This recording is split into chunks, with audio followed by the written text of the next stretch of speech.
E o tema do nosso quadro Seu Direito desta semana é pensão alimentícia. Como será que fica a obrigação dos pais nesse período de pandemia em que toda a população está passando por dificuldades? É sobre isso que eu vou conversar agora com a advogada, a doutora Thaisa Mello Schmitz. Seja bem-vinda novamente aqui no Balanço Geral, né? Vamos falar aí desse importante tema.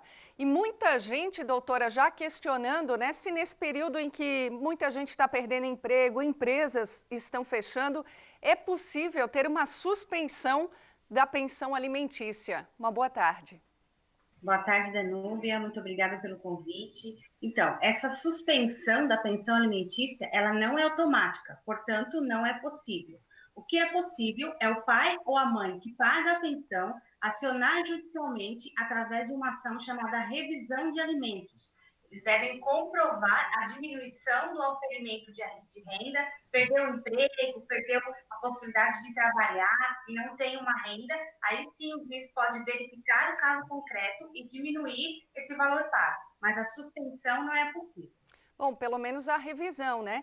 E se o pai ou a mãe não tem condições de pagar, é possível essa responsabilidade ir para os avós, por exemplo, já que a criança não pode ficar sem assistência?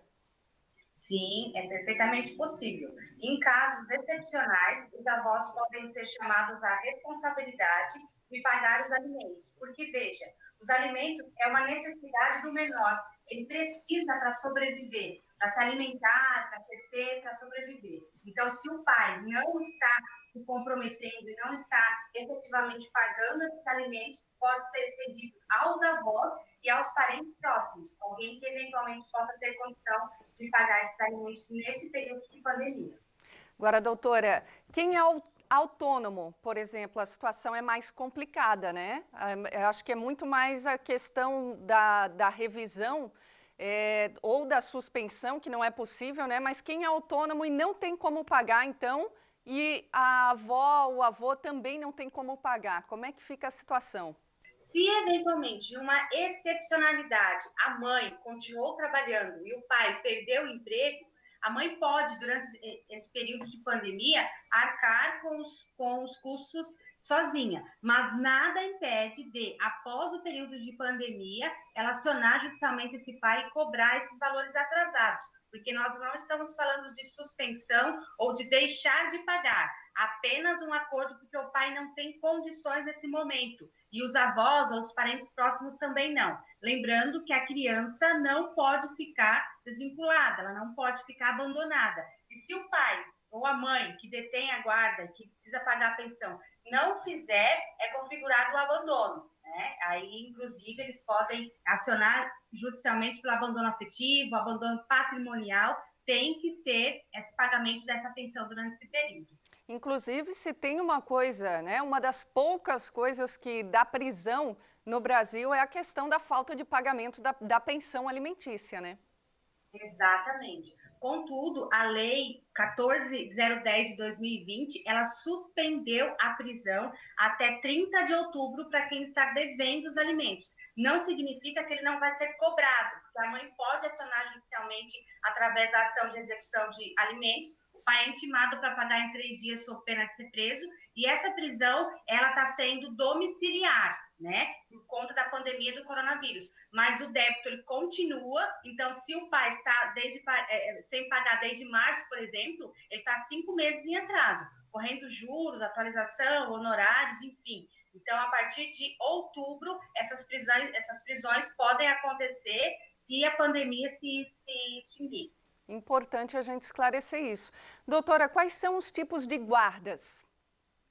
Existem 3 tipos de guardas no Brasil hoje. A guarda compartilhada, que é a guarda mais utilizada no Brasil. O que é a guarda compartilhada? Algumas mães ainda têm dificuldade de entender. A guarda compartilhada, na maioria das vezes, existe o lar referencial, que é o da mãe, o materno, compartilham-se as decisões da criança e o pai tem o período de convivência, não se fala mais em visitas.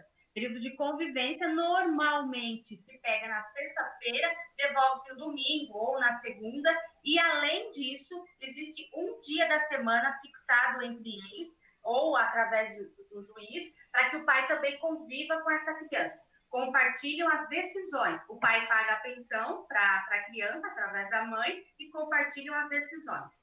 Mesmo que os pais não cheguem num consenso. Isso é fixado, é regra no direito brasileiro. Existe a guarda unilateral, só um tem as decisões da criança, normalmente a mãe ou o pai, quem detém a guarda. O pai paga a pensão, enfim, tem o período de convivência também, mas as decisões são tomadas apenas pela mãe. E a guarda alternada não é mais utilizada no direito brasileiro, que era conhecida 15 dias na casa de um, 15 dias na casa de outro. Isso foi feito estudos e foi verificado que não é legal, até para a cabeça da criança, ela ficava meio perdida. Quando isso ocorre? Normalmente existe um divórcio, uma separação de anos já, não colocaram isso no papel, não vincularam, isso já ocorre. É um adolescente que fica 15 dias na casa do pai, 15 dias na casa da mãe, comprovado através de estudo que funciona, então o juiz mantém a situação que está. Neste caso, ninguém paga pensão para ninguém, porque o filho tem um quartinho na casa do pai, um quartinho na casa da mãe, o pai paga as despesas enquanto o filho e a filha está com ele, e a mãe paga as despesas enquanto está com ela. Esses são os 3 tipos de guarda existentes no Brasil. Lembrando que o mais utilizado é a guarda compartilhada. Tá certo, então. Muito obrigada pelos esclarecimentos. Vai muito do bom senso, né? Porque tem gente também que diz, perdi o emprego, mas tinha uma reserva de dinheiro e não quer pagar também a pensão alimentícia, né? Tem que ver que tem essa responsabilidade com a criança e tem que ter para o resto da vida. É um filho. Então, muito obrigada aí pelas orientações. Doutora, seja sempre bem-vinda, né? E vamos conversar aí mais vezes aqui no Balanço Geral. Uma boa tarde a você. Boa tarde, muito obrigada.